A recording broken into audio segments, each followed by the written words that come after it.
Lord. హల్లెలూయా.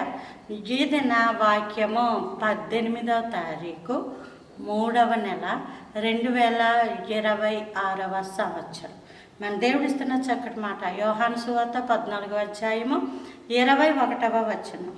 నా ఆజ్ఞలను అంగీకరించి వాటిని గైకొని వాడే నన్ను ప్రేమించేవాడు. హల్లెలూయా. దేవుడు లోకమును ఎంతో ప్రేమించాడు. ప్రేమించి ఏం చేశాడంటే కాగా తన అద్వితీయ కుమారుని యందు విశ్వాసం ఉంచేవాడు నశింపక నిత్య జీవము పొందినట్లు తన కుమారుని ఇచ్చేసాడట. ప్రేమించి ఆయన కుమారుని ఇచ్చేశాడు. ఎందుకు? నిత్య జీవమును పొందినట్లు. ఆ ఒక్క కుమారుడు లోకానికి రావడం వల్ల కొన్ని వేల కోట్ల కన్నా ఎక్కువ మంది ప్రజలు పరలోకంలో ఉన్నారు.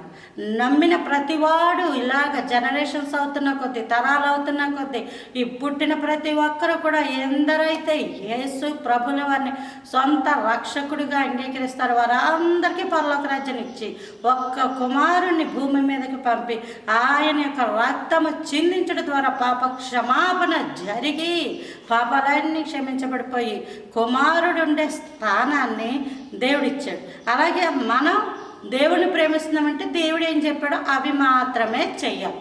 కష్టం కాదు. ఎందుకు కష్టమని అనుకుంటున్నారు మీరు? రెండు ఆజ్ఞలు. నీ పూర్ణ హృదయంతోనూ, నీ పూర్ణ ఆత్మతో, నీ పూర్ణ బలముతోనూ దేవుని ప్రేమించాలి.